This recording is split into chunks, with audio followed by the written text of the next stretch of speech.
Hello beautiful people, welcome back to our channel.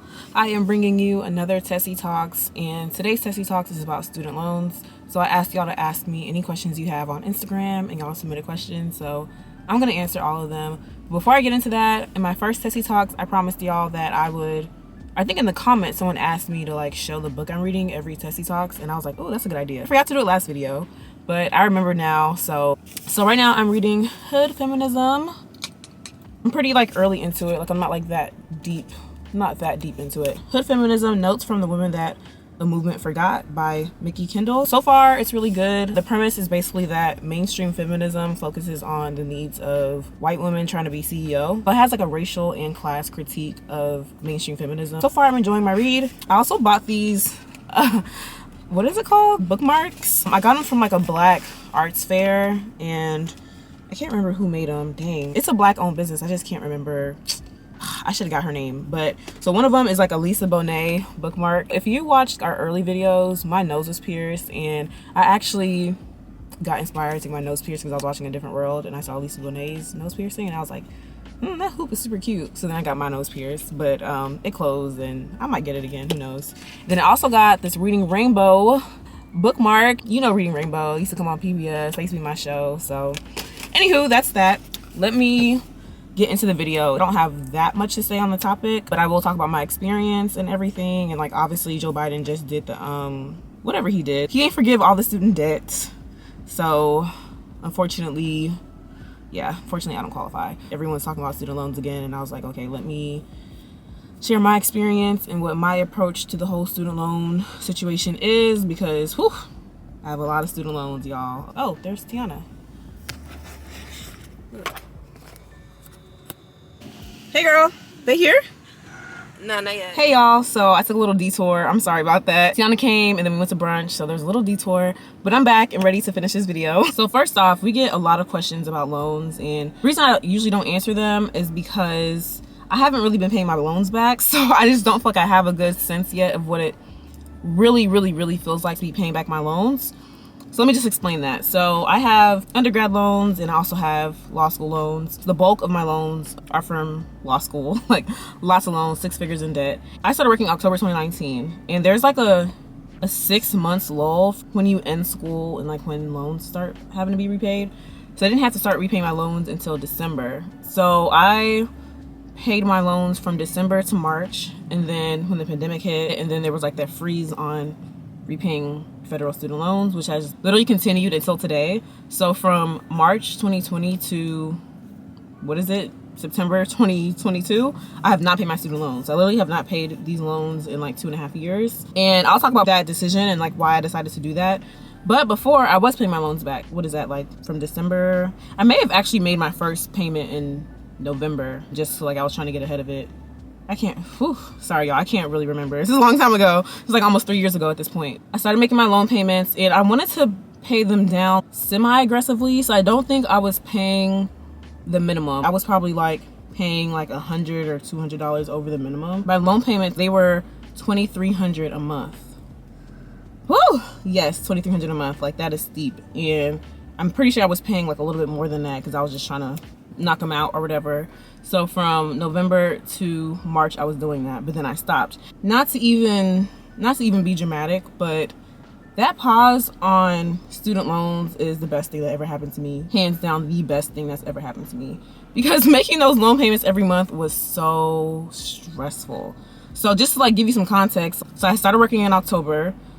I didn't have a savings or I had been in school, so I didn't have any money. So I started working, moved into the apartment that y'all saw that I had with Samantha. Bills, whatever, just life bills or whatever. And now the biggest bill in my life at that point was my student loan payment, which was $2,300 a month. My apartment wasn't, for New York, my apartment really wasn't that expensive. I had a roommate, so that made things a lot easier. Yeah, so it was just my biggest payment was the loan payment. And it was hard because I had a coworker that didn't have any loans, and she would talk about it's so good to max out your 401k, max out all these plan benefits, and I'm just I need liquid cash so I can pay these loans back. Yeah, it was stressful. It was stressful to not really have a safety net. It was going to be really hard to build an emergency fund when I'm given that much money to the government every month. So some people I know, they took the pause on student loan repayments as an opportunity to pay down as much of their loans as possible without any interest, because interest hasn't been accruing for the past 2.5 years. I don't know everyone's story. Like, everyone has a different background. I can't really speak on people's financial situation. It's easy to assume that, like, because everyone's making the same amount, and I actually saw a tweet about this, but like, because everyone's making the same amount, everyone's in the same position. But that's just like not true. I don't know their circumstances.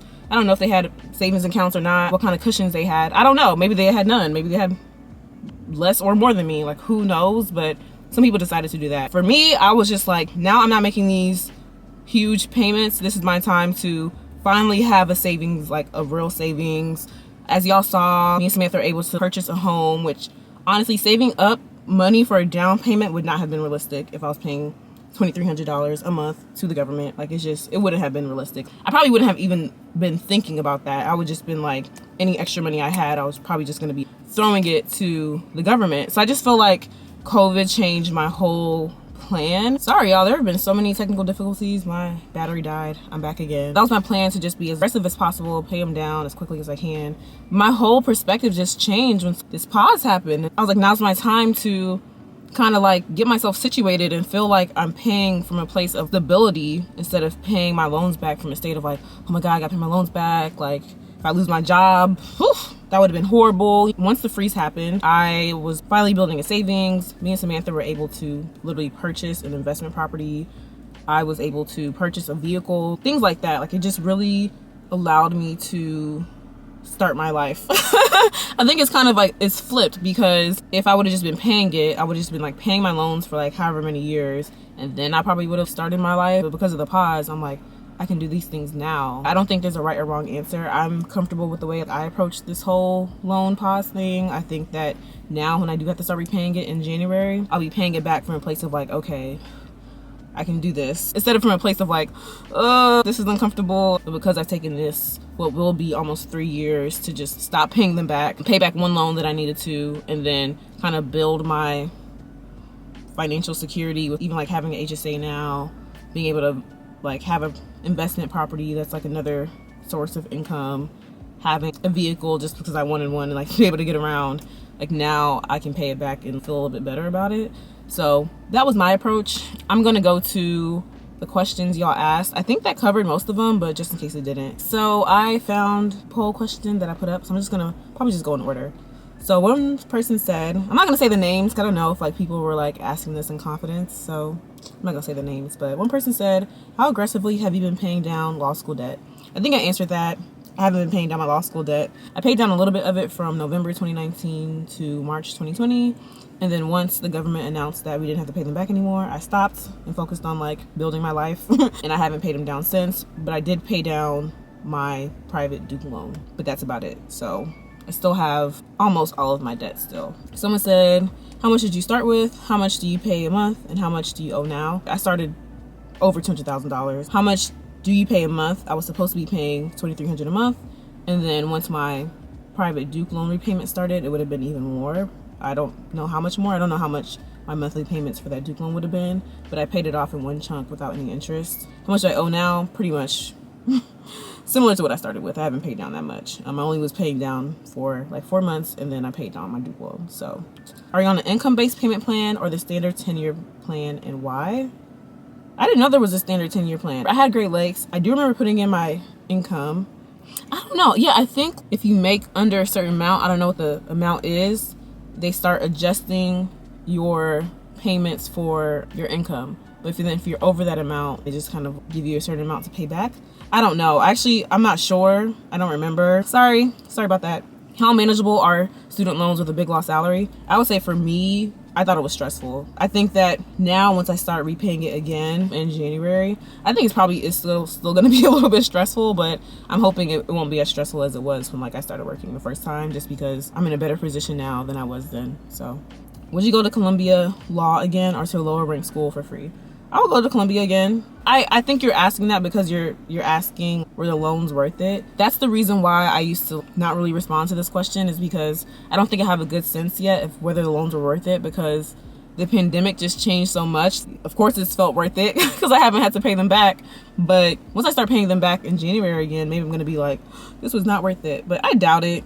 Like, I enjoyed my experience, honestly. I enjoyed the people I met. I don't really have any regrets, so I would say no. How much was student loan debt a factor in your law school decision? Ooh, that's a good question. There is like a school I could have went to that I would have graduated with like little to no debt, but I wanted to go to Columbia. I knew someone that went to Columbia.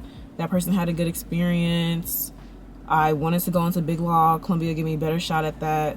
So I got aid from Columbia. So it's not like I was paying, it's not like I have the full amount it costs to go to Columbia in student loans. Like, that's not my situation. But yeah, I don't know. I guess not a huge factor. It was a factor in the sense that I thought about it and I did weigh the pros and cons, and like I compared Columbia to my other financial aid packages. So, but it couldn't have been, it wasn't the top priority. That is it for me. That is my tale on student loans. I am all for canceling all student debt. I still have hope. I know that the announcement just came that it's only like 10,000 or 20,000 and blah, blah, blah, blah, blah. But I'm still keeping the faith that maybe all of them will get canceled. I don't think so though. Let me be real. I don't think so. But if it did, that would be probably the happiest day of my life and immediately change my life for real. Even though in the past 2.5 years, I haven't had to think about them as much. In the back of my head, I still have to remember, okay, I'm gonna have to pay my loans back. It still affects my decisions a lot. So not having to worry about student loans and just live my life, that'll be everything. So yes, this is a please forgive the all student debt video, but it's also this was my experience with student debt. This is why I chose not to pay them back during this time, and just wanted to answer y'all's questions. So that's it for me. Hopefully you liked this video. If you did, please give it a thumbs up. Comment down below and let me know what you have chosen to do during this time where we've had this kind of student loan repayment deferral. Have you decided to keep paying your loans back? If so, tell me why. If you decided instead you're going to stop and focus on other areas of your financial life, let me know and tell me why. If you are pro canceling all student debt, let me know down below. If you're not, don't let me know. But yeah, that's pretty much it. All right, see y'all next time. Bye.